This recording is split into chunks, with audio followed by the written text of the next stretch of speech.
episode of Power Move Makers. This series was created with a simple goal in mind: to bring to the table high-level executives, successful entrepreneurs, and just all-around inspiring human beings. Not just focusing on their successes, but more important, shining the spotlight on the road they traveled to get there.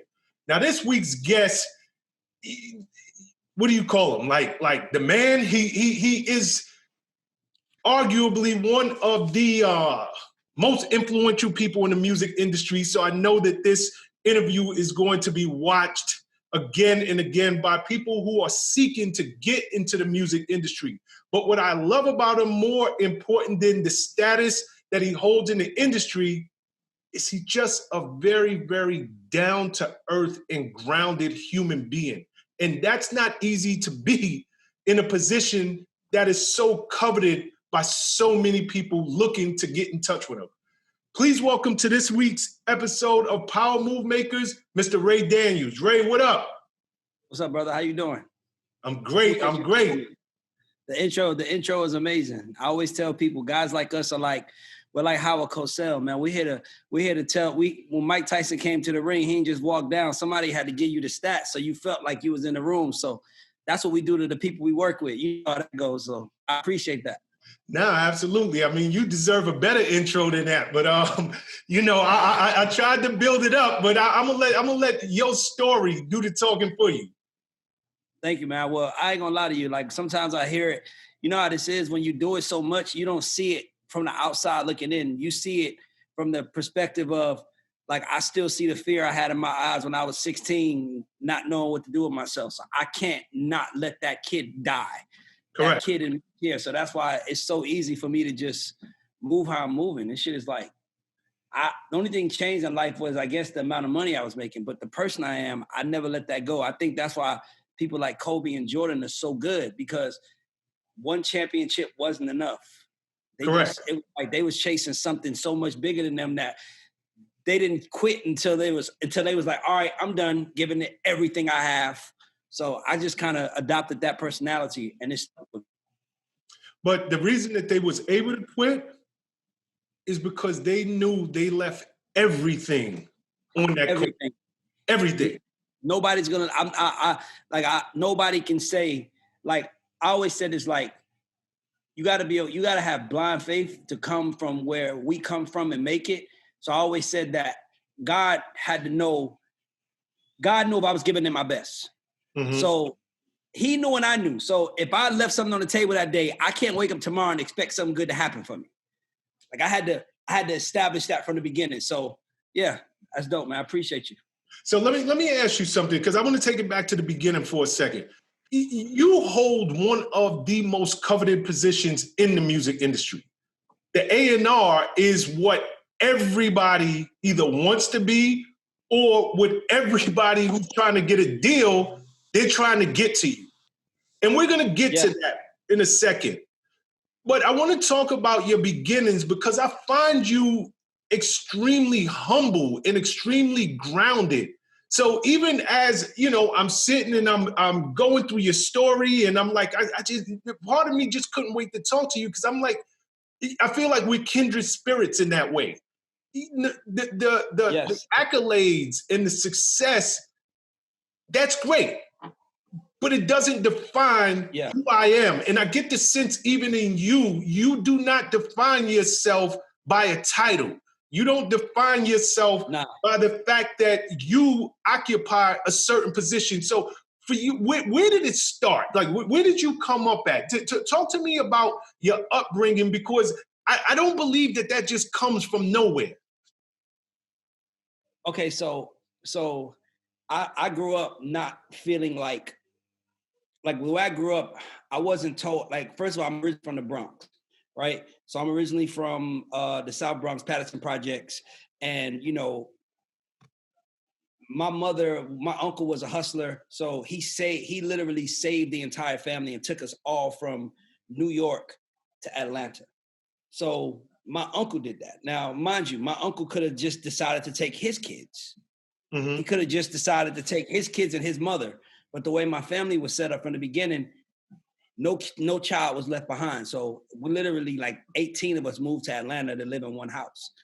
And, you know, so I come from a place where it was like, I always knew when I was spared. I always knew like, damn, what if he didn't take me out of New York? Or, you know, like I always think my story is I was at the mercy of someone else who decided I'm gonna give this to you. So I never took that for granted. So, you know, fast forward when I wasn't like the one in my family that was supposed to be somebody. Like, and I come from New Yorkers who will tell you you ain't shit.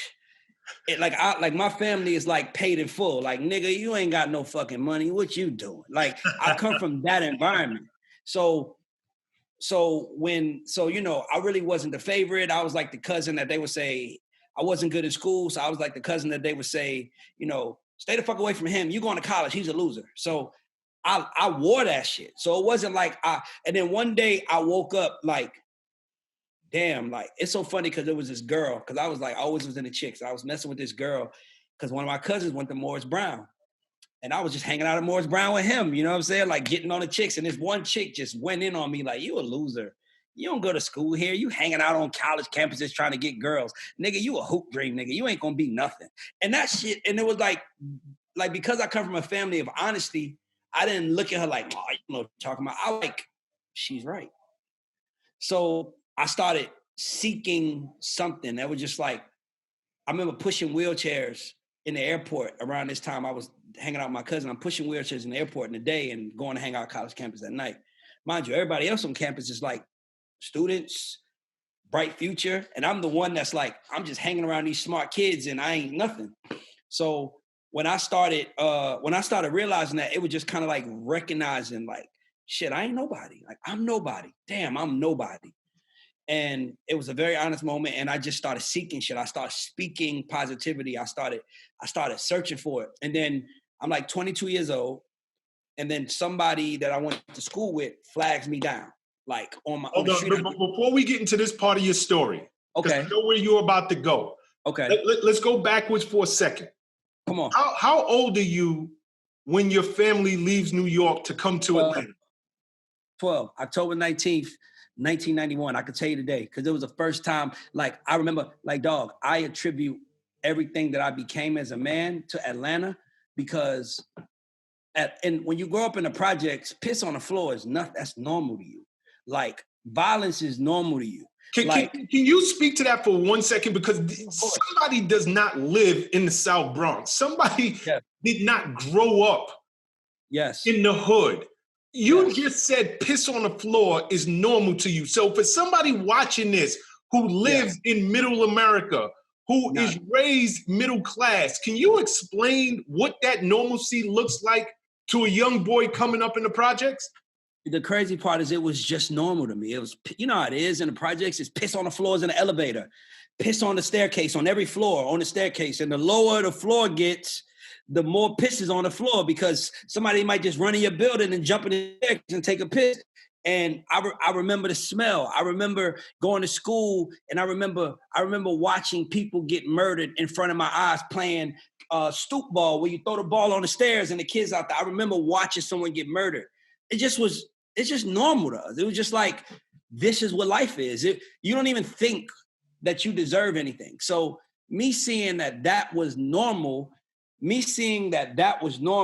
was like, kind of like, for me, it was like, well, that's just the life that I grew up in. That's just what our life is. Piss on the floors is normal. Food stamps is normal. Welfare is normal. You know, like, everybody's trying to survive, so everybody is trying to scam and get over on everybody. Like, this is life. This is life. Like, this is what it is.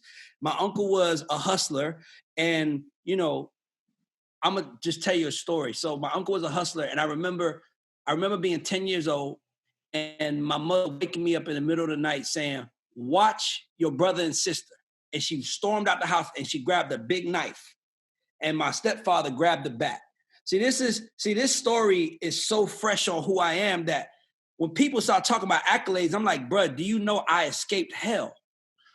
Like when you talk about what I'm doing today, I still feel like I'm like, I've been playing in a game of Survivor, and it's like, damn, you've exceeded. It's like, Yeah, but you don't know how scary those moments are, knowing that you're not going to be nothing and going after a world that people tell you ain't shit the minute you walk in the music business. So I remember my mom woke me up and she said, watch your brother and sister. And she stormed out the house with a big knife. I woke up the next morning. I was up to like 3 a.m. I woke up the next morning and my entire family from my grandmother's house is in my house. So I'm on the top bunk. 2 of my cousins is on the bed with me. Was on the bottom bunk. 3 of my cousins on the bed with her. Grandma's on the bed over here, and my cousin is on the floor sleeping. I remember this so vividly, and that was life for like 2 years. So think about this, for 2 years. So that was life because basically someone tried to break into her house because back in the day, remember the floor model TVs? Yep. Remember, if you had a floor model TV in the hood, you was like hood rich. So we had a floor model TV and they was trying to break into the house because my uncle was hustling and he was just giving us everything. Like he was floor model TV. He just hustled and he took care of his family. And it was just like, how the fuck did he do this? And he was young. So now we all got to move out of, not everybody from my grandmother's house, because she had a 4-bedroom house in Webster Projects, and we had a 2-bedroom house in Patterson Projects, and now everybody from the 4-bedroom house lives in a 2-bedroom house with the 5 people that already lived there. So now it's pretty much 18 of us in a 2-bedroom apartment. You know, everybody sharing the same bath water. Like, Raymond, come in here, wash you up. All right, cool, get out. Hey, next, get in here. Same water we getting washed in. So I come from that. And I remember, you know, we wasn't sitting around moping. It was like, honestly, it was the most amazing time of my life because now grandma in the house and grandma is not going to let mom curse me out like she normally would. Like, so it was like, I was happy that grandma was there. And then I remember my uncle came home one day, 2 years later. He didn't come home. He came to see us and he just dropped a bag of money on the table. And he was like, and this, you know, he was like, I remember what he said. He dropped the money on the table. My family was going crazy because it was like $2-3 million in cash. He was a real hustler. Mm-hmm. And he said, get my fucking family out the projects now. Like, I remember this because I'm 12. He like, get them out the projects now. I remember he said, Virginia, Atlanta, or Florida. I don't care which one, we got to get out of the projects, right? Because he was dealing with a whole lot of street shit too. So it was like, he was really trying to get us out of it. So my aunt had a boyfriend in Atlanta. And that's how you wound up in Atlanta. That's how I wound up in Atlanta. So now we all get on the Amtrak train and come to Atlanta. And now I'm living in the suburbs. So now I'm seeing 2-family households. I'm seeing Black people driving. You know, in the projects, you don't have no car. You don't have a car. You don't have a car. So I'm seeing Black people driving. I'm seeing my kids my age driving up on go-karts and driving around on 4-wheelers. And I'm just fucked up. Like, oh my. So I'm thinking to myself, I finally made it to life. Like, this is life. We're great. And then all the kids in the neighborhood was making fun of us because they like, how many people live in your house? I'm like, it's 18 of us. They was like, nigga, y'all got 18 people in a 4-bedroom house, man. I'm thinking to myself, like, nigga, we had 18 people in a 2-bedroom apartment in the Bronx, nigga. But I remember just like, you finally make it out of hell, and then you go into this place you call heaven, and everybody's clowning you now. So it was like, so all of this shit stuck with me. Like, this is like the man you're seeing as a 41-year-old man. It's like, that shit didn't leave me. So, you know, and I looked up to my uncles and everybody, but, you know, I guess I didn't really show them the stuff that needed to be shown. So, like, you know, just like I wasn't like talented. I wasn't like the smartest kid in school. So I was like, Ray, you're going to be a damn worker. Like, get ready for that. To all my movers, if you love educational and inspirational content just like this, please like, comment, and subscribe to this channel. But most important, if you know anybody making power moves just like you, share it. Now back to the video. You know something, even before you go there, Ray, I want to point something out because I think you raised so many great points in just telling this story. But you've gone on and you've made a significant amount of money. Yes. You know, you have done well for yourself. Yes. But I wanted you to share this part of your story because for anybody who is watching this, I think you need to look at Ray. I think you need to look at others like him. Yeah. just because you start out in a bad place, that does not have to be your reality for the remainder of your life. Yes. There is a such thing as breaking the cycle. There is a such thing as becoming the one that changes your family's history.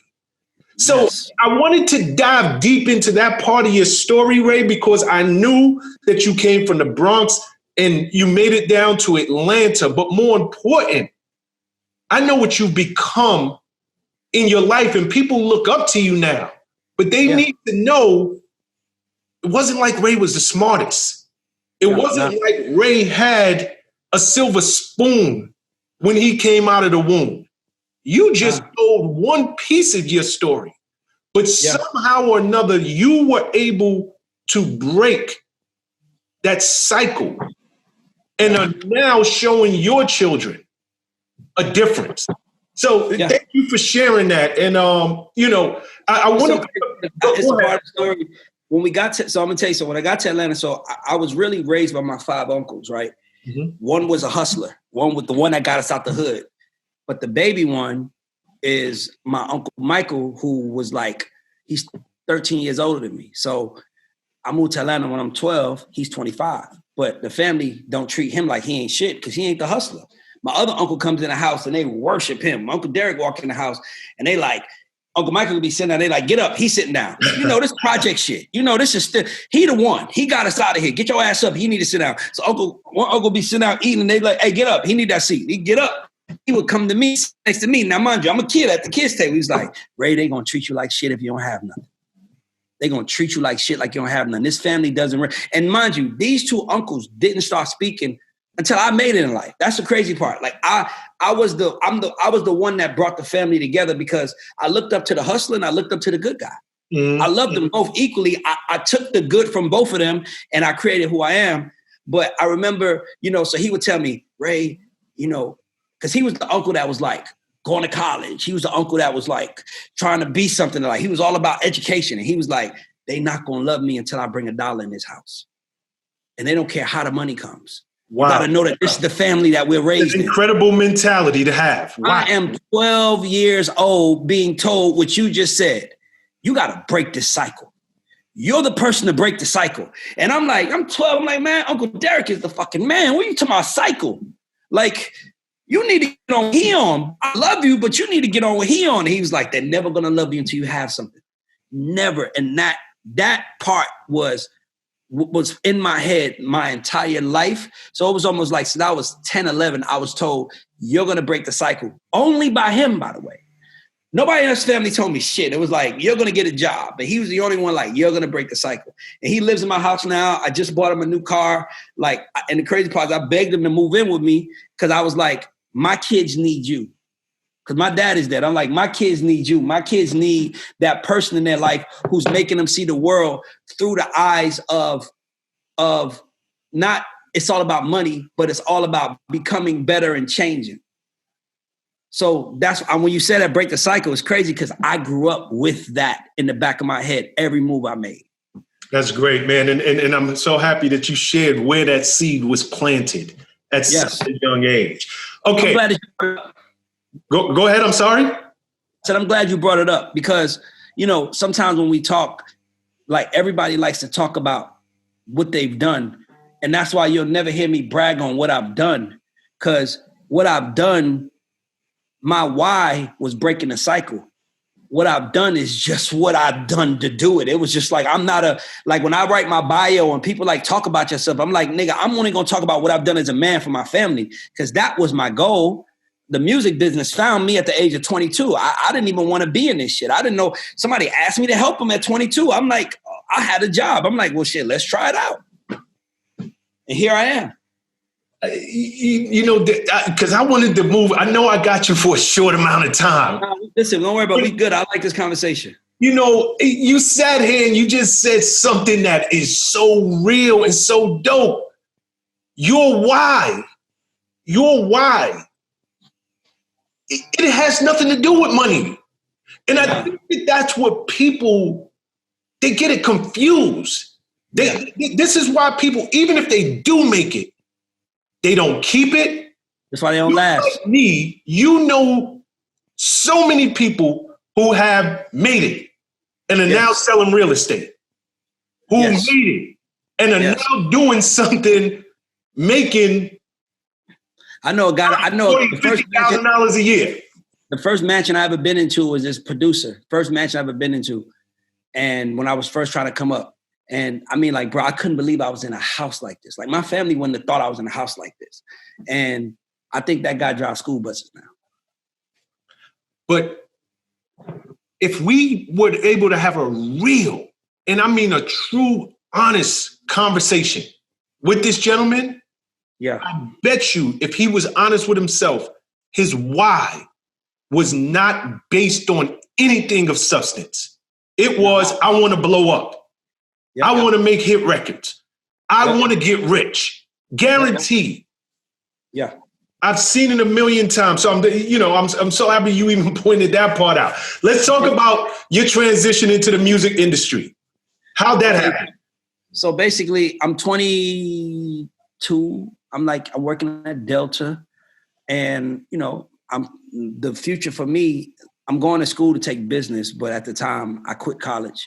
And the future for me was I'm gonna make $25 an hour. I'm gonna top out at $25 an hour, which means I'm gonna make $60,000 a year, but I can also make $80,000 with overtime. That was like the top. Number one, that's a big thing. But number two, you was working for Delta in Atlanta. You was that's like you could walk in any club and the girls gonna be, you got a job, we could travel. Oh, that was it. That was it. So I'm riding down the street I grew up on, Old National Highway, and this dude I went to school with flags me down, like stops me, like pull over. I'm like, so I pull over and he's like, yo, I need you to come to my house tonight. What? Did you know this guy? I know him because I went to school with him, but we just saw each other in school. We spoke to each other, but it wasn't like we were friends. He didn't have my phone number. It was like we just went to school together. We'll say what's up to each other. So he flags me down. So he's like, I need to talk to you. So he called me every day for a month. Like, yo, come to my house tonight. Come up. But he would call me late at night, like 11 o'clock. And it was really weird to me because I'm like, bro, like, why the hell is this dude calling me at night to come to his house? Like, I don't even know what he wants. And he's not telling me what he wants. He's being super cryptic. So my roommate, I was like, yo, can you take me to George's house? And he was like, yeah. I was like, bring your gun, because I don't know what the hell he wants. So he brings me to his house, and he's like, he's playing the keys, and he's rapping, and he's singing. And he's like, since we've been in school, every time you spoke, people listened. And I'm quiet. If you could talk to people about what I'm doing, I think we can make a lot of money together. So I was like, fuck it. Maybe this is, at the time, I'm looking for something. At the time, I'm searching for something. So at this moment, I'm like, shit, this is it. This is the moment for me. Like, maybe this is what God want me to do. So I dived in head first. And I was working a job, and, I was trying to come up, and because of how I grew up, I didn't fear, like, making fun of me meant nothing to me. Like, you could clown my sneakers, it don't bother me. You can clown my clothes, it don't bother me. It didn't bother me because put like this. I'm not gonna say it didn't bother me, I was just numb to it. So I got made fun of for no reason. Mm-hmm. So I don't mind getting made fun of if I'm trying to do something. Like, I don't mind you calling me a clown if I'm trying to go somewhere. I'm cool with that. So for me, it was like the music business was the first time I felt like I could do this. Okay, stop there for a second. Are you still working this full-time job at Delta? Yeah. Yes. So let me tell you what happened. So basically, I'm gonna tell you my first meeting. My father was alive at the time, and he was dating this lady whose ex-husband was an A&R at Jive Records. And the crazy part is that you don't even know I came up around you as a kid. I'm gonna tell you how when I get to the story, you're gonna be like, wow, I used to be around you all the time, by the way. Me? All the time. Go ahead. I'm gonna tell you how. But so the first thing is I'm working with this guy. So my father's like, yo, Johnny Mae, her husband, his name Timmy Allen, he works for Jive. So I'm like, can you set up a meeting? He's like, yeah, fly up. Like my father just wanted to see me, fly up. So I flew up. And I remember hanging out my father's building until Tim finally called. And he would just, and then he wouldn't call, and then he would call Johnny Mae. And she'd be like, that motherfucker go answer the phone. I'm gonna call that motherfucker. Raymond's son is here in town. You need to have a fucking meeting with him. So I knew I'm 22 at the time. I know this guy don't want to meet with me.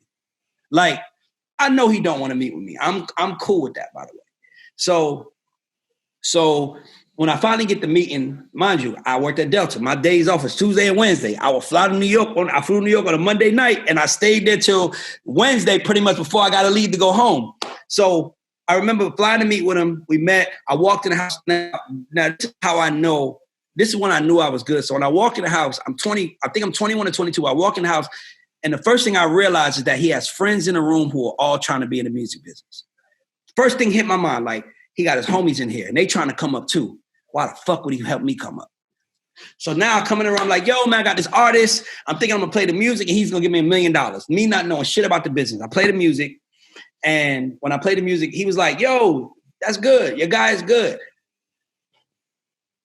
Keep working at it. Now, mind you, I done flew up here. I'm sitting around all fucking day waiting to meet, 2 days straight when the meetings do, for him to just tell me that. So, as I'm playing the music, his mans is like, you know how your friends are around. They don't give a fuck what you doing. They're your friend. So I remember his man was like, yo, Timmy, I need to get this going. Yo, Timmy, I needed that going. And I'm just listening. I'm like, this nigga is not going to care about what I need to do. I need to make this man care. So he was like, all right, man, well, look, it was nice meeting you, man. Your father's a pretty good guy. I guess he's making my ex-wife happy. Cool, whatever. So I'm like, cool. So I'm leaving out and I'm like, yeah, man, well, I appreciate you. I'm baiting him the whole time. I'm baiting this nigga. I'm like, all right, man, well, I'm about to leave, man. By the way, I heard you just bought a house in Atlanta, because he just bought a mansion in the A. And he was like, yeah. I said, I live in Atlanta. He's like, oh, okay, cool, man. Well, good to know. That didn't work. He didn't say, hit me when I get to Atlanta. So I'm like, this nigga. I was like, yeah, man, well, I'm flying home today. I might leave at 8, might leave at 9. Called him. He said, how you do that? I said, oh, I work for Delta. You think you can help me do that? I was like, hell yeah. He was like, and at that moment, him and his friends start competing over who got my phone number. Mind you, I was like, nigga, I can help all y'all fly. He was like, nah, y'all don't need to holler at him. Nah, hey, he my little nigga now. You take care of me and my family. And if you take care of me and my family, then you take care of them. Get me and my family straight first. Of course, whatever you need. All I ask for in return is teach me when I'm going right or wrong. Just mentor me. He was like, done. That was like my first intro. So after that, I got him passes. Like, dog, for the first year and a half of me even trying to be in the music industry, I was known as the buddy pass man. Like, I remember talking to Jamie Foxx manager and him like, I gotta fly this girl somewhere. Buddy pass. I never met this guy, by the way. But Timmy just was sending everybody to me. Yo, I got a homie, he managed Jamie Foxx, he want to get your number. Okay. Yo, I got a homie, he works he's the head of A&R, this company, he wants your phone number. Done. So I became the guy that got all the industry guys companion cards. Mm-hmm. I'm like the first guy that really started that. Like, I would charge you $1,500, and all I would say to you is, hey man, just teach me if I'm doing wrong, if I ever need advice. Nigga, hell yeah, just hook me up. So I hooked everybody up. And then September 11th happens. So September 11th happens, and then Delta, the airline industry crashes down. So then Delta is like, we don't want employees to come to work anymore. Don't come to work, right? And then they was like, actually, we'll pay you if you leave. So I was like, well, shit, this must be my sign. Like, maybe this is the sign to go for something. So I remember I quit in October 2001. And then, but I took a year severance package because I remember I was like, well, shit, let me just give myself a year. Like, I could hustle up rent money. Like, this might be my chance. Plus, I know all these guys in the music industry and they like me because they call me to get something done. I got it done. So I'm like, maybe this is my shot. Because the way Delta set it up, you could quit, but you could still fly. So I'm like, this is my sign. So fast forward, March 3rd, 2002, my father dies. So what happened was Delta called me back to work like January. Like the airline industry was picking back up. We call in the year guys first, 5-year guys second, 10-year guys third, and the guys that just quit for good, we not calling them. So I'm a year guy. So they called me back 2 months later. And I was like, all right. So I was like, yo, I can't work. My father's sick. My father had HIV. Mm-hmm. So I was like, my father's sick. So I used my father's HIV status to get time off. So Delta was like, all right, you're going to get your full year, but that year is up. You got to come to work. So I'm like, cool. So then my father dies March 3rd, 2002, 2 months later. Delta calls me. Sorry to hear that your father died, because they had to do a monthly check-in. Sorry, April called me, April 1st. Sorry to hear that your father died. You got to come back to work. So I was like, fuck. So I'm already going, my father passed away. That was like the most traumatic thing that ever happened to me. He was like the nicest human being on the earth, and he died. And now I'm going back to work. And I remember, dog, this was like the life-changing moment for me. I just remember going back to work, and I remember my mom telling me, you wasn't going to make it anyway. Like, you can't rap, you can't sing. You wasn't going to make it. Like, go to Delta. You're going to make $60,000 a year in 10 years. You'll be good. Like, that's what an adult does. So I remember, for some reason, I'm back at Delta for like a month, whole April into May. And I remember, it just, for some reason, I don't know why this hit me. It was like, if Bill Cosby was my dad, would people expect me to work at Delta? That was like the wake-up moment of my life. It was like, if Bill Cosby was my father, would people expect me to work for Delta? Because if I work with Bill Cosby's son, the first thing I think is, what the fuck are you doing at Delta? And then I was like, the bar set low for me. That's their expectations of me. Woo! Yeah. I want to hear the rest of this, but I got to stop you here. Go ahead. I got to stop you here because somebody is watching this. Yeah. Somebody is listening to this on podcast form. Yeah. You had bigger dreams for yourself. You saw yourself, not where you were. Well, I got to tell you something. I can't even lie to you. I didn't have bigger dreams for myself because it still didn't seem like it was real. I just knew that I wasn't going to let what they wanted me to become my life. Okay. I did not. Now, me being honest with you, because I didn't even know I was going to be something. My dream was still like, I don't know what the fuck I'm going to do with my life but I'm not going to be a fucking Delta work. Y'all not going to tell me that Delta is my fucking thing.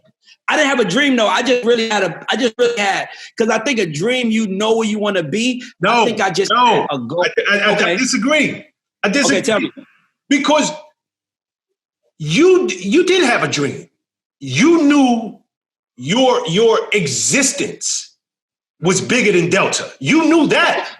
That's true. I knew that. I felt like I didn't know what my existence was, but I'm okay with it being lower than Delta or higher than Delta based on me. Not necessarily, because I'm gonna tell you the funny story. So I go into, now this is real talk. This is how God works. I go into that moment, I'm driving on a tug, because I was the bag runner. When you land, you're going from New York to Arizona, you got to fly through Atlanta. Mm-hmm. I was the guy that picked your bag up from the plane at New York and took it to Arizona plane.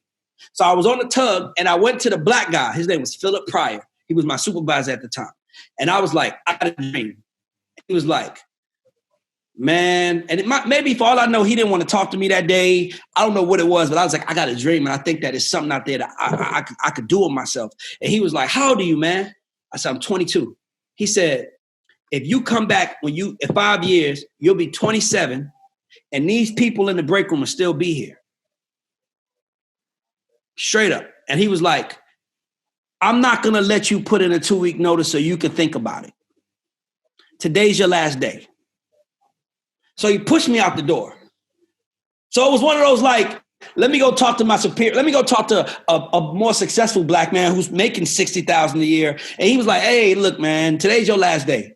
You'll be back. If you come back in 5 years, these people will still be here. You just be 5 years behind, but you're going to work to get there. But today is your last day. I'm going to tell them that you put in your 2-week notice. You're gone. Today's your last day. Well, damn, I didn't get a chance to tell you what I could do. Well, he was like, go. Nigga, get off the porch. And it was like So that's when it was like, 'cause, you know, I'm still kind of like thinking about it, but he really, like, I've been wanting to see him because he really don't know that he could have easily said to me, man, get out of my office. But he's like, today your last day. Don't come here tomorrow. So can I inject something here? Please, if you don't mind? I didn't know this part of your story.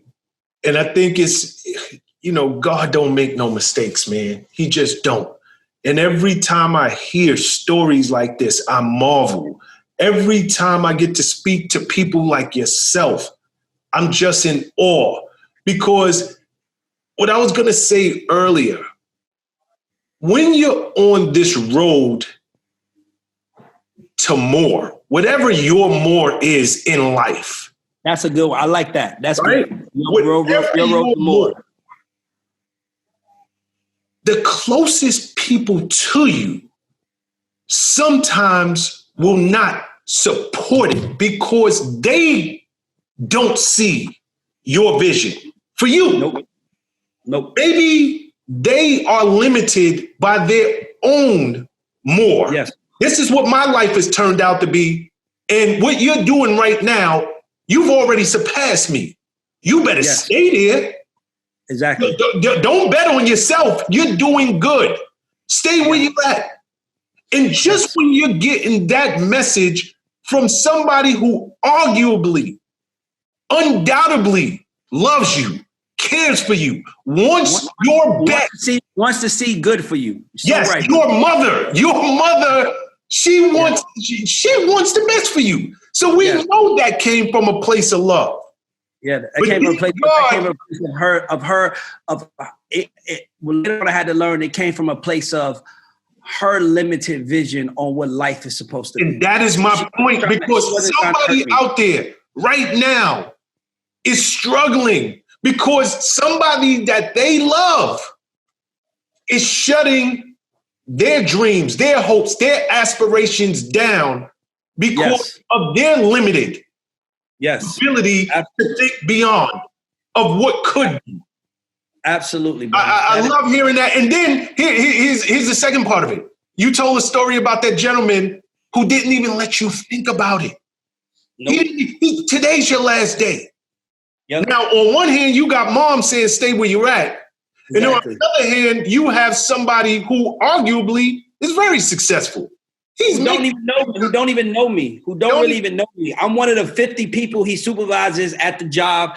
And his supervision is just, Ray, Daniel, you go to gate 813. That was the most interaction was.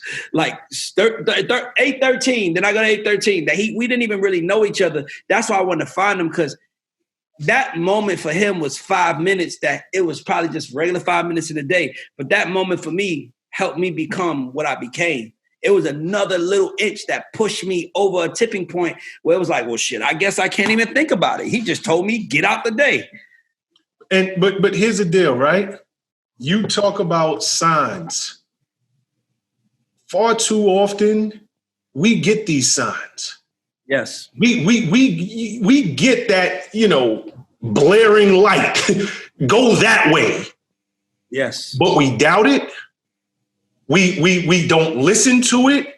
We're too afraid because we don't know what that way entails. We're like, I'm going to stay in my comfortable place and I'm going to keep going this way. Yes. The fact that you even heard him, listen to him, and recognize that this is a sign, it must be, and let me just trust God. I think that that's one of the most important gems you could have dropped in this story. Because there's a lot of people out there who are getting these same types of signs, and they're doubting themselves, and they stay on that path that they know. Yes. It's comfortable. I know how this ends. Yeah. Their life never changes because they didn't dare to walk to the unknown. Even when God put a flashing red light up, go that way. Yeah, like, It's crazy, man. Like I'm in the middle of writing my book and on my life, and it's really just because I'm not supposed to be here. And it's like I want people to understand that the way my life was going, I'm not supposed to be here. but I chose to walk into the darkness, understanding that there was a brighter light on the other side of that, rather than staying in this little dim light that I think is not enough for me. Like, I just knew it wasn't enough for me. I just knew, like, I always felt like I was special. I always felt like I was different. I always felt like, and I think everyone feels that way, but I always felt like I'm going to hate myself if I don't prove to myself that I am. I'm going to hate my life because I don't want, it goes back to that conversation that girl had. I don't want to be Hoop Dreams. There you go. I don't want to be a guy that said I could have went pro and knowing that God and me are looking at me like, nigga, you didn't even try. So in my mind, it was like, nigga, I'm going to try. So that way, I'm not going to say I didn't go pro.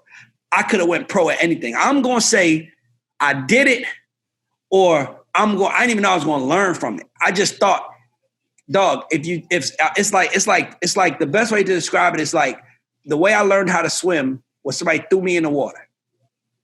Like, because if you give me a chance to think about it, I'm going to give myself every reason why I shouldn't.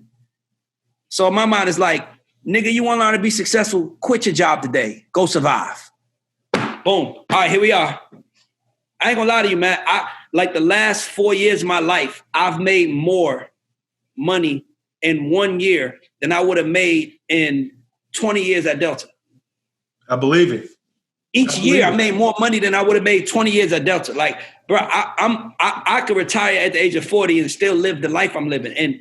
And to me, it's like I said, when people sit down and be like, "Oh, you want to write your bio? So tell me about your jobs." I'm like, man, fuck my jobs, man. Bro, my job can't even describe the magnitude of my story. My job can't describe the magnitude of the balls it took to get here. Like, that is me doing a disservice to me, telling you I'm senior vice president at this man, nigga, I'm nothing, man. I'm nothing. And I decided I'm gonna be something. And now I'm everything and I am the hero to the 18-year-old Ray Daniels. And that's enough for me. I'm his fucking hero. If that little nigga walked in my house right now and saw me, he would probably bust out crying, thinking, I don't know what the fuck you did to get us here, but nigga, thank you. Oh my God, this is it's crazy because I spent so many years of my life in the music industry. I spent so many years of my life building businesses. And the joy I get from doing what I'm doing right now, talking to people like you, hearing stories like this, I could not tell you. Even just hearing you right now, I'm charged because this is what it's all about. This is the only thing, dog. This is why, that's why I am the man that I am, who I am today, because I always say to people, I'm like, and this is the truth. For white people, I don't get mad at them. Like, I'm not mad at them. Listen, capitalists, that's what the fuck you got to be. Like, once I figured out how to be a capitalist, I was like, all right, I see the world for what it is, not for what I want it to be. But for young Black people like yourself and myself, hip hop was a way out. Yes, it was. It wasn't a way to make money. It wasn't a way to make money. My nigga, it's a way out. Like, I'm getting emotional saying it because it's like, y'all just look at this shit like, another rapper we're going to sign. Oh, man, it didn't work out for him. Like, nigga, this nigga is a way for his mom not to fucking ride the bus, man. It's a way out for us. We're not third generation, saw our daddies making it. We're like, we want to go higher. Nigga, this is our way out, my nigga. This was, my nigga, a nigga like me has no other, I feel like I can run a Fortune 500 company now because I understand how the odds were really against me in hip hop because, nigga, we pushing shit that can talk back. There you go. Like, these sell Oreo cookies, nigga. Them shits, you want to make the double stuffing on the inside, they ain't gonna say nothing besides okay. But you trying to take a young rapper who's fighting his own trauma and show him that he could be a winner, knowing that he's not just fighting his trauma. And it's not like, and this is another thing, it's not like I made $1 million this year and it's like, you're a millionaire. No, nigga. Mom ain't got no money. and she lives in a house. My uncle ain't got no money, and he lives in a house. Nigga, I am still fighting their trauma. I'm fighting my whole entire family's fucking trauma, and you gonna make it hard for me on the inside because you can? God damn, that's why I want us to be in power. Because I know I see a black man, and I don't even have to ask him what he did to get here. I don't have to talk to you about your story to know what you did to get here. I know it wasn't fucking easy. So in my mind, it's like, why a white man just like, hey, welcome. It's like, nigga, this shit is like the fucking Wizard of Oz. Nigga, we all fuck the yellow brick road. Nigga, we following the brick road of hard knock life, nigga, to find a wizard that might fucking kill us or anything. You don't know. So it's like, nigga, this just carry it with that delicacy. Like, understand that this means more to me than it does you. It means more to me. And it's okay. I'm not saying that I'm going to treat it as delicate as you are, but I am saying that I could warn the people going on that fucking yellow brick road that you're going to get punched, you're going to get kicked, you're going to get shot at, you're going to get everything. But nigga, you got to come in here with a smile every day. Because even though you went through that, they're going to run away from that energy. Come on. Right. So I was going to talk about this later in our conversation. Okay. But I have to discuss it now because you just provided the bridge to go there. You wrote an open letter. Yes. To the industry. It wasn't supposed to be open. It started off anonymous. No, it wasn't even supposed to go to the industry. It wasn't supposed to go to nobody. It was written to the CEO who is my friend. Okay. I wrote it to him. So can you, number one, for our audience who's now hearing your story and understanding you as a human being. Exactly. Can you talk to us, number one, what was this letter? What was the intent of it? How did it go viral? And why did you decide to eventually put your name and a face to it? Okay, so I wrote the letter because, so basically the George Floyd thing was happening. And like I said, it goes back to guys like you and myself. We're numb to that shit.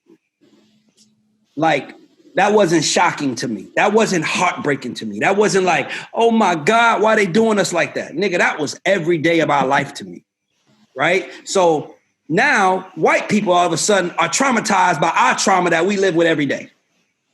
So it's like, so they would do these calls, company-wide calls, and just ask the black people on the call, are you guys okay? Are you guys dealing with anything? We just want you guys to know that if you want to call us or talk, this is your moment. Now, mind you, I live in Atlanta. I'm the only person, well, I'm not the only person. My boy lives here. He's head of urban radio, but I live in Atlanta. So I kind of like, my house is 14,000 square feet. And then up the block, 8 houses down, my mom's house is 7,000 square feet with a guest house and a pool house and a pool and a full court basketball court. I'm living great in Atlanta. So I'm not really emotionally charged by this moment. It's just like, man, I'm good, man. But I see my friend trying to be a friend to the company. And I'm listening and I'm like, he's like, anyone want to talk, say something. And in my mind, I'm thinking, nobody's going to say something. Like, this is our way out, man. We can't afford to fuck that up by having an emotional moment that we know that you might charge us with later. You know what I'm trying to say? So in my mind, I was like, I'm going to write him a letter because he's also my friend and I don't want him to feel like I'm attacking him. So let me organize my thoughts. Okay, so just for clarity, this is a white man. Yes, this is a white guy. One of my closest friends. He's a great guy. Yep, and hold on, because we need to establish, like I said, I jumped over part of your story. Let's go. I'm with you. What is your title at this moment? Because you have a lot to lose. So I want people to understand you're not anybody's assistant at this moment. No, you're not. I'm senior vice president. I'm senior vice president of A&R. There you go. And he's a CEO, but we've been friends for a long time. And I wanted to write the letter to him and his counterpart, Tom, COO. I want to just write them a letter because I wanted them to see this is what we see. So when you ask us to talk, this is why we're not going to talk. And I wrote it to them. That letter was written to them. Then before I sent it, I'm like, let me hit a couple of people that I respect, my color at the company, and let them read the letter. How long was the letter? The letter was, it was probably like, it was just an email. So it's probably maybe like, whatever, however long it is, it's like a page of, it's like the page on there, it was pretty much that. Right? And is the letter just helping? It was just for them to understand. It was really for them. It was really for me to show them, first of all, why we're not responding. So to show them that you guys are wasting time. Meaning black and brown people. Yeah, show them why black and brown people are not responding, and saying this is why we're not going to respond, because this is what we're taught. And if you guys want to know how to change things, here's a start. It was for two people's eyes, but I sent it to two people at my company, and one of the guys ripped it apart, a black guy. You know, he just ripped it apart. He was like, what does this have to do with George Floyd? This has nothing to do with him. Like, why would you write this letter? You misspelled this word here.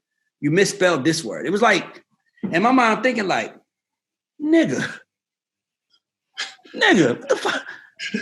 So in my mind, I'm like, and it was one of them things where I'm like an emotional guy. You can see from talking to me. I like live in a place of like, we gonna go. I'm like fucking a coach of and fucking a movie, like, nigga, we're gonna go to the top. I'm that kind of guy. So when I did, that was my to the part, I was like dumbfounded. Like, bro, I couldn't sleep because he responded to me like 1 o'clock in the morning because he's on West Coast time. I couldn't sleep. And he was like, and he was saying stuff like, this guy, like, this has nothing to do with George Floyd and black people are getting opportunities. This is wrong. So I was like, so. And obviously, he is senior level and somebody you consider a friend because he is high level. He's high level. He's someone that I fuck with. And he's someone who I respect. And he's higher level than me. And so now at this moment, I call my friends in the industry. So I'm calling my friends because, like I said, I could not sleep. And I'm one of them guys where, like I said, my trauma, I'm not putting it on nobody. It's my trauma. I own it. Now I'm like, man, he might show this to them. Man, I shouldn't have sent that shit. Oh man, and I'm thinking to myself, it's like you just made me think about it. I'm about to fuck up my good thing. Like, I'm about to fuck up my good. I didn't even need to write the letter. I'm writing the letter for y'all. I'm like, this wasn't for me. This is for y'all. But so now I hit a couple friends and I was like, man, I wrote this letter, man. Because mind you, this is full quarantine moment. So, everybody's on Zoom calls, everybody's talking, and I'm hitting a couple of my friends, and I'm like, yo, man, I wrote this letter. And mind you, we talking about like 4 or 5 in the morning, by the way. Like, man, I wrote this letter. Man, I just want to tell me am I tripping? So I sent it to one of my friends. A good friend of mine. I sent it to him at like 5 in the morning. He liked the picture on Instagram, nigga. He liked the picture on Instagram, and I knew he was up. So I called him like, hey, man, I know you up, man. I don't mean to bother you. I know it's 3 in the morning on the West Coast, 6 in the morning on the East Coast, but I wrote a letter. I need you to read it and get back to me tonight. He said, send it. So I sent it to him. He called me back like 6 minutes later, 5 minutes later. Ray, that was incredible. What are you doing with that? I said, nothing now. I said, I just, I sent it to a couple people at my job and they said it's not needed. He said, man, fuck them. You need to do something with this. I'm like, I don't know what to do. Cause one guy made me feel like I'm starting trouble and you're telling me I'm not. So he was like, man, just give me a chance. I'm gonna tell you tomorrow. And I sent it to a white friend of mine, Wendy Day. I'll say her name. I sent it to Wendy Day and she called me at 6 in the morning. Ray, this is fucking incredible. You're a black man. Don't be afraid. White people, they got more, they don't have the fear we have. Mm-hmm. Don't be afraid. I'll stand with you and march with you. I'm like, I don't want to march, man.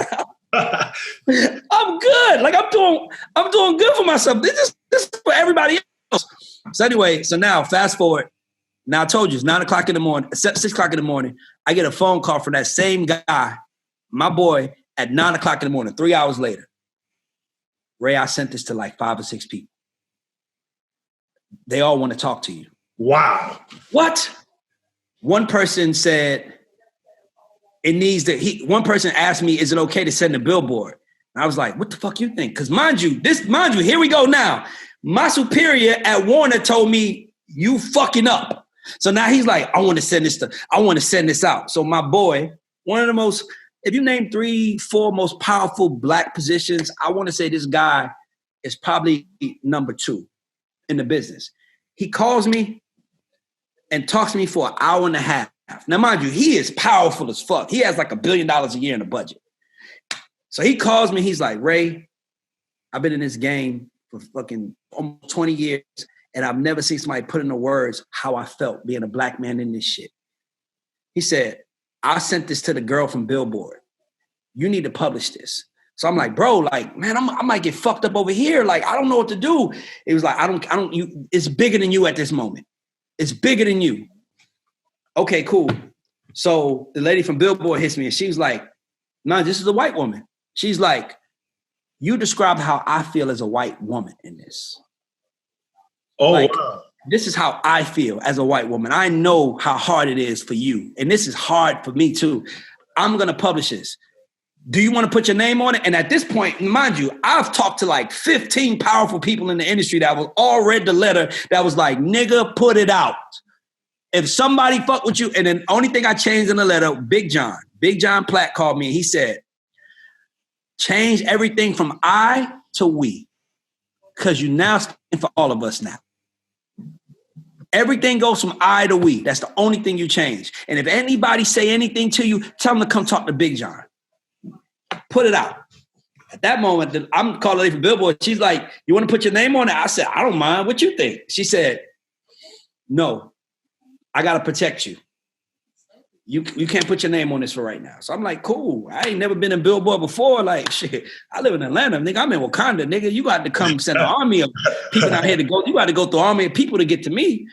So she puts it out and anonymous, and it goes fucking viral. I'm seeing everybody. And at this moment, I'm getting texts from Black people. I heard it was you. Thank you. Thank you. Lawyers, yo, thank you. L.A. Reid and me spoke. He was like, yo, that was needed to be said. So now, white people are looking for me now. So now, I got white people looking for me like, so my boys will call me like, yo, this lawyer wants to talk to you. Yo, this exec wants to talk to you. They know, they don't know it's you, but they want to all talk to the guy that wrote this. So I was like, okay, I guess so. So Dina LaPote, lawyer, calls me. She said, Ray, I've talked to 10 of my friends today, and a couple of them was crying because this is how important, this is how your letter made them feel. You need to put your name on it because other people are not going to respect it without the right name. I'm going to call Tom Corson myself. So that she called Tom, and they were supportive. Like, shit, we wish Ray would have sent it to us. Goes back to, this is why we need people that are unafraid and people that see bigger than their self, because the only reason why the letter got out was because somebody told me not to give it to you. Now you're telling me, why didn't you give it to me? Because you got the wrong Black people in power, because their concern is how your comfort, and my concern is our comfort. Correct. Your comfort is not my concern. You are in power. You control the comfort level for everyone. Why the hell am I worried about your comfort? Like, if you're a real leader, like I'm a leader. I want to know the people that's behind me. If they see some shit coming or they heard some shit, they need to tell me. Don't be afraid. I don't care if you're an intern that started yesterday. You can come in my office and tell me something. I'm never going to be that big. I'm not going to ever get that big. I want to always be the guy that wants to know when we about to hit the fucking iceberg in the Titanic. I want to be that guy. So, you know, it came out, and then it was funny because I didn't see it from white people's perspective because I didn't care. It was more like, you just need to understand what we see. And then I had white friends calling me like, I just want you to know that I'm glad it was you that wrote it.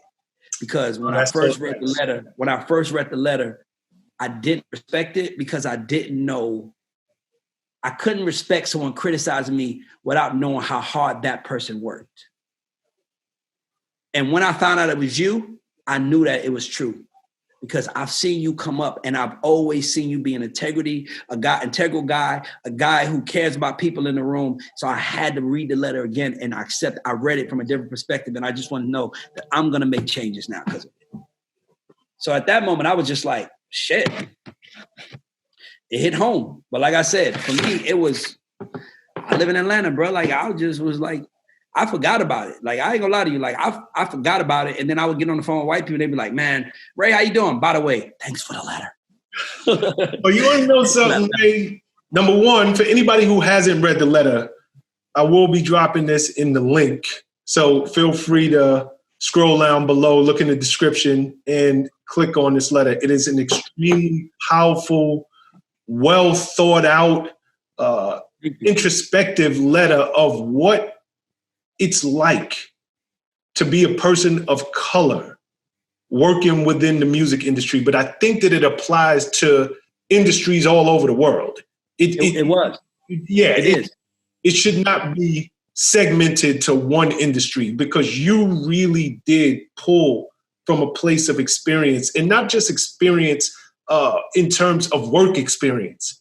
Yes. Experience of what we're taught from the day we come into this world, how we should act, how we should sacrifice ourselves to make others feel comfortable. It just was a very, very powerful letter. And I'll make sure that I include that link in the description.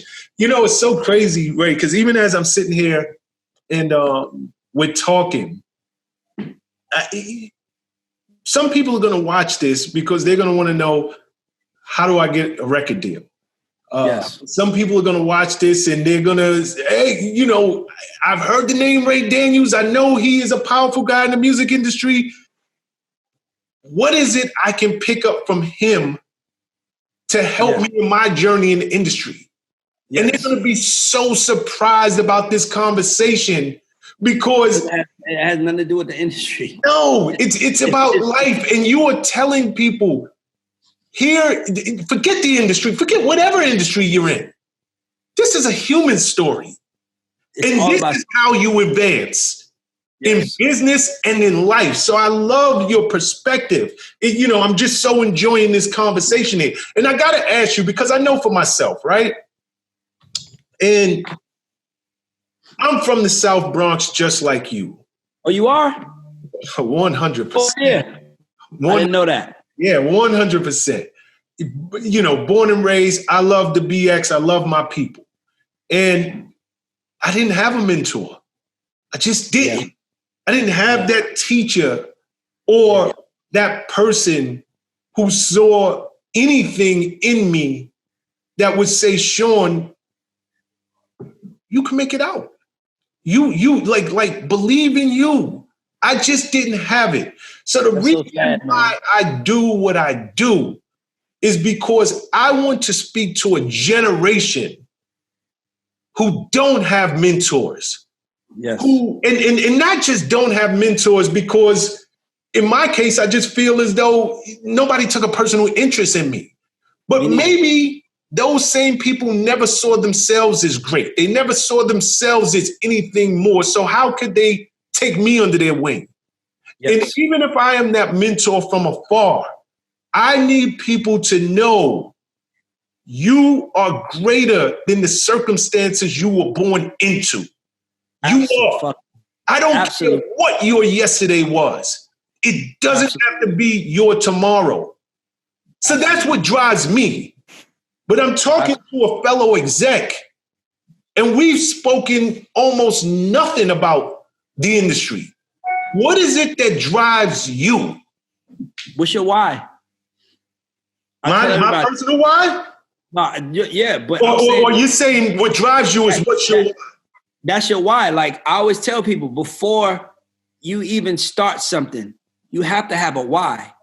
Because my why, your why is what keeps you in your weakest moment in it. And I really believe that if God doesn't agree with why God doesn't bless you. I don't know how to explain it. I don't want to be like the most religious guy, but I believe that if he knows your heart and your reason for getting up and trying it, even when you're wrong, he bless those steps. He watches over those steps. And I'll be honest with you, that's the only thing that kept me going. Because in my mind, it's like, how could you not bless someone that's not doing it for him? How could you not, like, I don't give a fuck what none of these people say. How could you not bless someone who you know is not doing it for him? Like, you know, when he go out there and he takes on these punches, he's taking punches for people that don't even know that they're going to benefit from them fucking punches. I just could not be okay living in that kind of world where the people who are willing to do it for something bigger than themselves are not supported and protected in a unique way. I just can't exist in that world. I don't know how that world exists. That's the world that I live in. It's gonna work somehow. It's like you might lose trying to do A, but B was waiting for you. You didn't even have a plan B, but B somehow came and caught you. I believe that. Dog, nobody wakes up in the morning thinking that yesterday was the best day of my life and today is going to be worse. The only thing that wakes us up is hope. Hope and faith that my better days are in front of me. So with that being said, I just stuck with that. Like, I think my better days are in front of me, but I'm not going to go to sleep until I do everything in my power to somehow ensure that shit. Do you take this same approach, Ray, when signing artists? Do you go into it thinking to yourself, because you, like me, we've worked with some, we just work with some dickhead artists. Like I'm about to say, you know what I would say? The best way I can describe it is I have a rule. Like, I have to love you poor. Because I'm only going to like you when you get Hold on. Say that again slow. Go ahead. I have to love you poor because I'm only going to like you when you get rich. If I like you poor, that means I'm going to hate the rich version of yourself. Talk that talk. So for me, it's like what I try to do is, my girl told me this one day because, it's funny because this is like the greatest lesson she's ever taught me. She said, when I step out the house, I'm either going to be in competition of these young girls or I'm going to be their goal. Like, so I took that on and, she just said it and it was like, hold on. Do you realize what you just said? hold on. Like, I live by that now. So I say to people, I try to be the example of what you want to be, what you could be if you did it right. I'm the example of someone who is 41, everything in my life is paid for, house paid off, everything is paid off, mother don't have to work, and yet I'm still cool as fuck to you. Because, sometimes when you're 25, 40 seems so far away, but it's not. And what you do today is going to affect what how your life at 40. So let me show you how not to make those bad decisions. But I'm not going to change you. Let me be go. I'm go. Everybody wants to be older and rich and wiser, right? Older, richer, and wiser. I'm that for you. I'm not going to be in the way. I'm only going to be the goal. I'm only the person. So that means I'm never coaching you for me. I'm never coaching you for my own good. I'm only coaching you from a place of you becoming the goal for the kids coming up after you. Mm-hmm. So I think when you go into it from a pure place, even if you have a dickhead, it's like, I'm not a dickhead and I'm good. And this is the best part about me. I'm in it with the same people I started with. That's what success is. What the fuck? They always say, what does a man gain if he loses his soul? Well, mm-hmm. What does a man gain if he loses everyone he loves on the way there? Wow. So my mind is like, I know you might say this to your manager. Like I've had so many people like, I don't want to fuck with him no more. I'm like, you're going to go give y'all dream to somebody else because he fucked up. Talk to your man. Because let me tell you why. Because you're going to walk into a room full of sharks that's only going to love you because of what you got. And that motherfucker loved you when you didn't have. Fix it with him. Fix it with him. Like, you know what I mean? You wouldn't believe, people came to me like, I don't want to work with them no more. I'm like, so you're going to go work with somebody who don't know you, who don't care about you, who's going to make decisions what's best for them, not you. Stay with the person that you with. Even if he fucked up, give him a chance. Because everybody fuck up. I used to fuck up. We all did. It's inevitable. So it's human. Don't punish him because he made a mistake, or her. Stay with them. Like, I'm all about family. I'm all about, like, I look at this shit like we all in the mafia. Like, we have to protect each other. We are a village. You know, everybody can't be the boss. Everybody can't be like, I got a cousin that lived with me that my family was like, he gonna be homeless. Well, guess what? I made him my maintenance man in my house. He has purpose now. He wakes up happier now. He's like, man, I never thought my life was gonna be like this. Exactly. And guess what? He done fucked up. He done been locked up. He done fucking did all types of stupid shit. And every time he did it, I didn't turn my back on him. I treated him the same way I would treat him if he did something good. I didn't go high. I didn't go low. I stayed right here. Like, hey, look, this is how you end up outside because you did this. You got to change. Like I say, I get to that why. Why the fuck did you do that? Man, I don't know. See, you haven't figured out yet that you don't have to do that. But you want it so quick right now that you fucking felt like, I got to go scam today. Look at me. I'm the richest person in our family, and I ain't never scammed to get the dollar I'm making now. I'm not saying I didn't sell weed to do stupid shit when I was a kid, but I'm saying I am proof that it is possible if you stay on the right and narrow, but you gotta give it your best. I'm the goal, and I'm building on that every day of my life. And so that's why that's why I can't even get caught up in who I am. I got to get caught up in why I am, because if I don't lose my why, I never lose. Every decision I make in my life is based on my why. Well, speaking of your why, and I think that you just touched on so many great points. I almost don't know where to start and where to go from here, but I'll dive in here. I love the fact that you need an effort just now, an effort to show anybody who looks like you, comes from that hardened place that you came from. Brick walls, people living above each other, below each other, to the right and to the left. It's like being in a cage. Pissy elevators, watching people murdered before your eyes. Man. And you ever see those shows where they got the angel and they got the devil?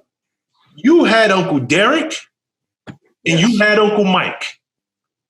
Yes. One of which did his street thing. Yes. Made a ton of money. Yes. The other of which tried to do it the right way. Yep.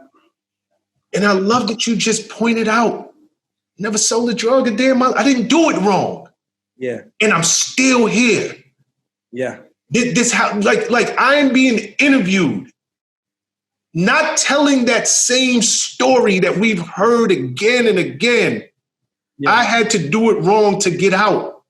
No, you don't have to do it wrong. That is the narrative that they want you to believe.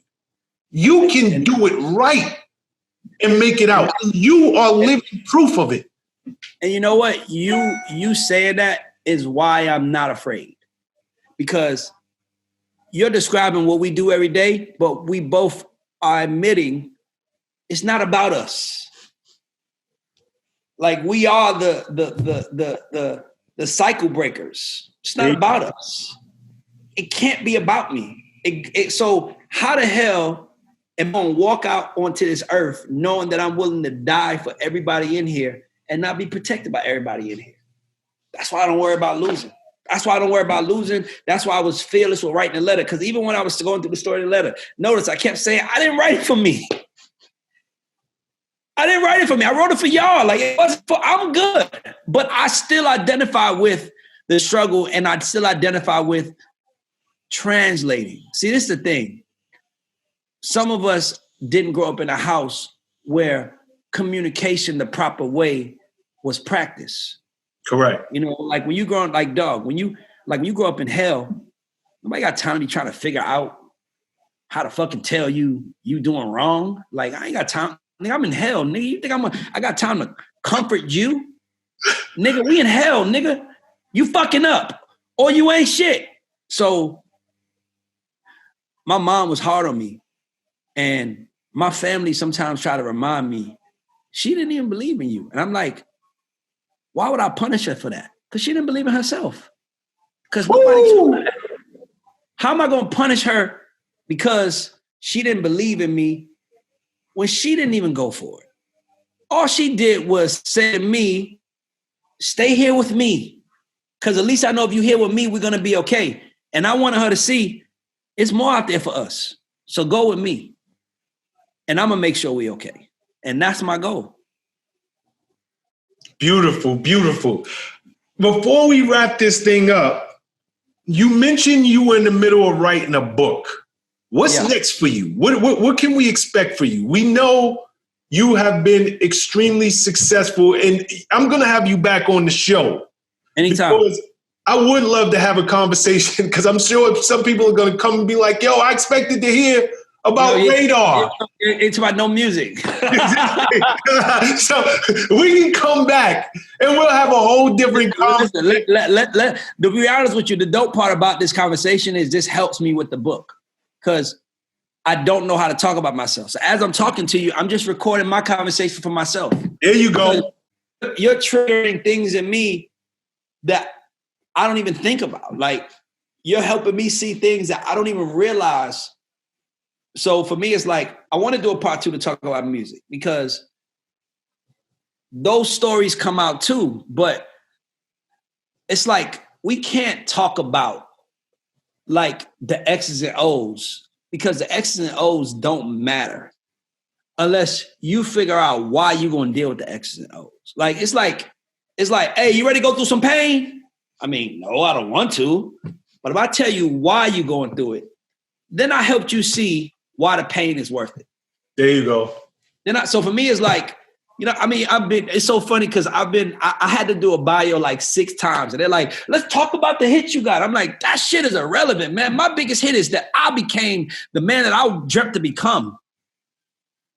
Music was my way out, man.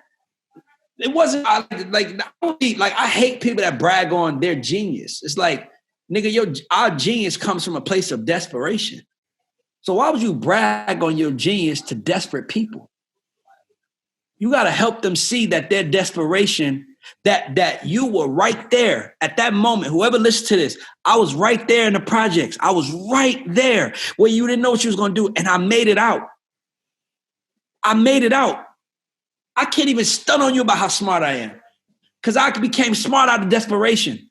But I know you desperate. So use that desperation to take you where you want to go. Use that pain to take you where you want to go. Don't sulk in it. Don't feel bad. And don't think nobody's coming to fucking rescue you. You are your superhero. Be your own superhero. Period. I don't care what no one thinks about me. Because like I told you, I'm the superhero to my 16-year-old self. Nigga, that's my goal. And I think that that's a wonderful place and a wonderful goal to have. I really, really do. I don't think you realize, or maybe you do, just how many people you are going to affect in such a positive way with your willingness and your openness to share your truth, not your accolades. Not your accolades. Nah, it's the accolades. But your Listen. I'm gonna tell you something, man. And I got so many ideas that I want to do. Like, I know I'm writing a book for myself, but I want to write a book on how the entertainment world made me who I am, but not the way you think, though. Not like, man, the entertainment world, like, I want people to understand that I learned more from Jay-Z than I did my own dad. Like my dad is my dad is the reason why I'm here, because when he died, it didn't matter to the world. And I remember his name was Raymond Daniels. And I remember being at his wake, and I was sat with his body and I held it. And I was like, you can rest in peace knowing that me, Tiffany, Michael, my mom, and Alexis, who my oldest niece that was born, are gonna be okay. I got us. Now this is me on the worst day of my life saying, I got us, rest in peace. But I promise you, when this shit is over with, your name gonna matter. Because your name is my name. I am the legacy. I just remember that. But with that being said, I remember not being liked in the business.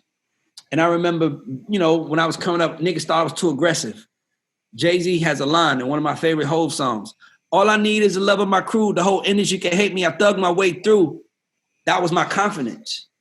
But shit, all he needed was the love of his crew. Like, that was my confidence. I used to always look back on my past, and then Jay-Z has a line saying, Hov on that new shit. Niggas like, how come? Niggas want my old shit. Buy my old albums. It was like, he's like my fucking professor. And he's telling me, nigga, why are you talking about the shit I did, nigga? If you want to talk about the shit I did, you go live in the past. I'm going forward. There you go. He said niggas on that niggas talking something. Niggas stuck on the blueprint. I'm on some new shit. He talks about this whole shit. And it was like, and the song's called On to the Next One, On to the Next One. And I'm like, nigga, on to the next one, Ray. I don't even want to brag about what I did. Nigga, I'm on to the next one. Like, this shit is like my Bible. Like, it's really like, like Rocky 5, Rocky 4, where he fought the Russian. Like, this is literally, I'm telling you, like, shit that is like, I watched, that stuck with me, that made me who I am. Rocky 4, he's fighting a Russian in Russia. They hated him. He was supposed to die in the ring because his best friend died in the ring. And he fought so hard that by the time we get to the round 8 or 9, the Russians are cheering for Rocky. And then he wins it, and he's like, I could change, so you could change.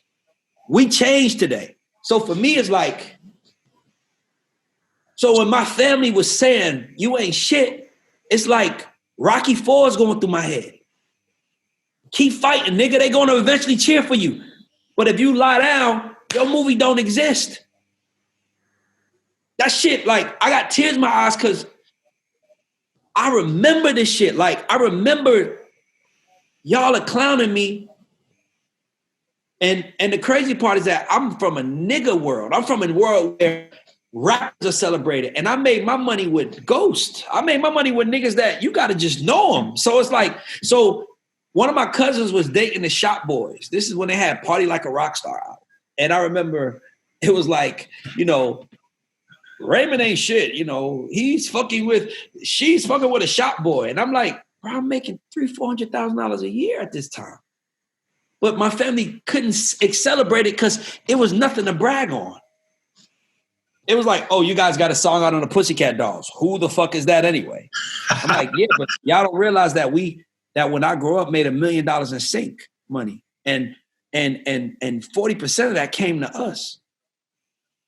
Y'all, they don't even understand. So they really laughed at me because it was like, my mom to this day don't know what I do for a living. Neither does my mom.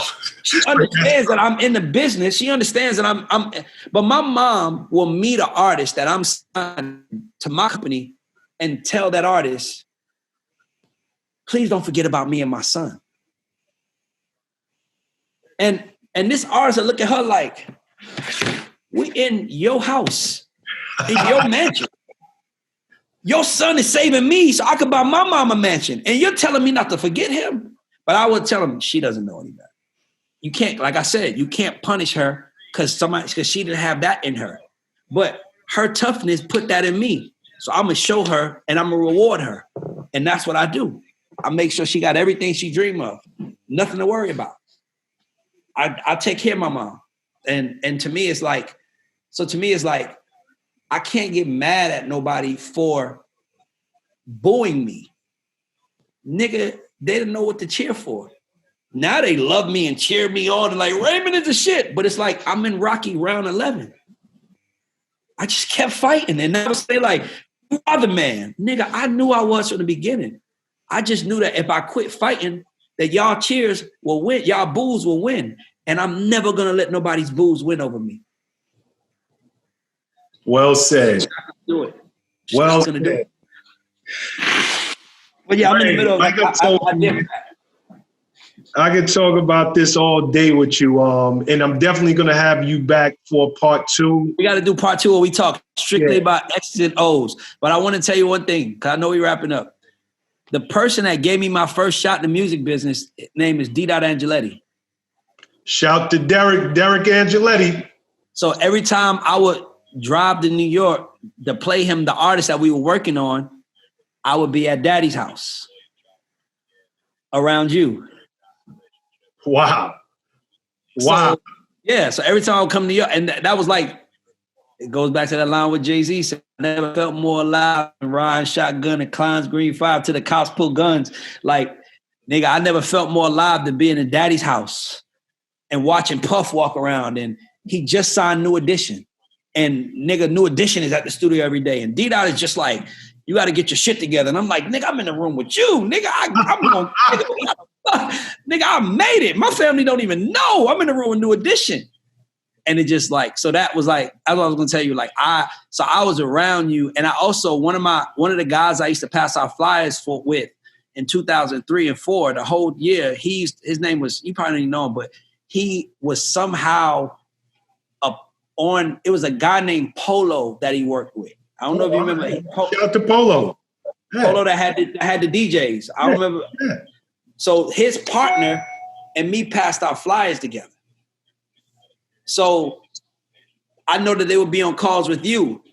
Mm-hmm. So I always knew. So the funny thing is, swear to God, I'm not blowing smoke up your ass. My assistant comes to me and says, you know, Shawn Prez wants to do an interview with you. I'm like, he know who I am? On God. How crazy is that? On God. The first thing popped in my head was, damn, that nigga know my name. No, this is not me. I swear to God. That's why when we started, I was like, I was waiting for somebody else to come on and be like, yo, so I work for Shawn Prez. I told him about you and then you like telling me about myself. And I'm like, this nigga really know me. No. I'm thinking to myself. No. That's how crazy life works. Well, here's the deal, right? And number one, thank you for that. People, because I'm very, very much like you. Like, yeah, I almost never to the point where everybody's always, you got to talk more about who you are, what you did. But that's not Shawn. It doesn't happen for me. But it's crazy. And I guess we'll leave the audience with this point till we pick it up on part 2. Your reputation, how you treat people, that is your legacy. That is the lasting effect. Now, if I had been a dickhead, if I had been somebody whose head was so swelled, yes, and not had humility in my heart, you would probably, Shawn Prez want to do tell him, screw him. Yes. Like, matter of fact, I want to do an interview with him just so I can curse him out and then be like, I'm out. Big Power Summit, 05. Remember, D-Dot had an artist. We had an artist signed to Jive. But he was like, yo, my man Prez gonna help us. I'm gonna go to Shawn Prez. So I remember, I'm around at all times. I just knew my role was to shut the fuck up. He'll know my name one day, but right now it's not about me. It's about D-Dot doing what he got to do for us. You're right, brother. And I'm so glad. I can't tell you, Ray. I'm so glad that you're grounded enough to help people understand you are not what you do. You're not. You are not what you do. You are not the title you hold. You're not the people that you could say, oh, this person knows my name. No. There has to be something more. That's what makes you a good human being. That's what makes people want to mess with you. So for everybody out there who you're in your head, you have this idea of what success looks like. And I have to be in conversations name dropping. And I have to be in conversations talking about all of the things I'm doing because perception is reality and I want people to respect me. Go play this conversation back. Period. There was no name dropping here. Period. There was no, I know this person. I work for that person. And there are two very successful people on each end of this conversation. That's what you should aspire for your life to look like.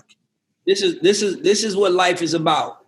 Going through the trenches and making it out better. I'd much rather be a better person than I am a better executive because my title don't make me. I'm the title. I'm establishing what the title looks like. The title looks like leadership in my community because that's what I'm about. So for me, it's like, if you want to talk about my title, I always say you could talk about it. But bro, I know how I'm still in the trenches fighting for people like you. How can I celebrate me when there's still people like me coming up who are looking for someone to be the hero? Let me do my best to be that. Simple as that. Ray, I know I kept you way past your time. Quick question. Where can my audience find you at? Just at Ray Daniels. If you want to talk about anything in life, I'm really quick to respond. When people hit me to say, listen to their music, I'm just like, you don't know who I am yet.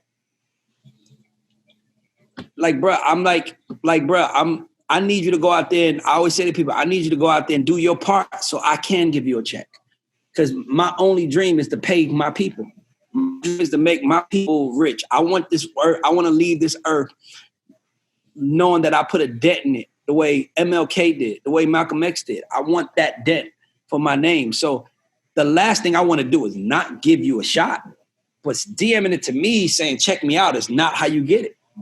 Going out there and doing the real work is how you get someone like me to show up to give you your dream. It's like, dog, keep walking down the yellow brick road. Keep a smile on your face. I promise you, I'm gonna find you. Ray, I have just so enjoyed this conversation. I so enjoyed getting to know the human side of who you are beyond your title.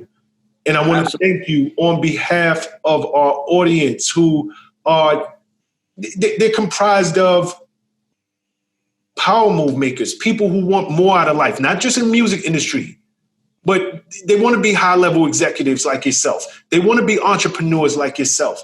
And they just want to be all-around inspiring human beings like yourself. And you showed up in every way possible to check every single one of those boxes for them. So on behalf of all of my movers who will be listening to this on podcast form, watching it on YouTube, I thank you, I celebrate you, and you are a true power move maker. Thank you, brother. I appreciate you, man. I enjoyed the conversation, and I'm excited to do part 2. As soon as you're ready, I'm ready. My brother, we're gonna be in touch because I literally just finished writing my book, so we can compare notes on that. As soon as you're ready, I'm there. My brother, be good, Ray. You too.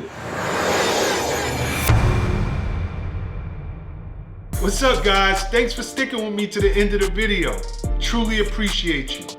If you like anything you heard here today, go ahead and hit that subscribe button. And if you know anybody that can benefit from this message, feel free to share. Peace and love.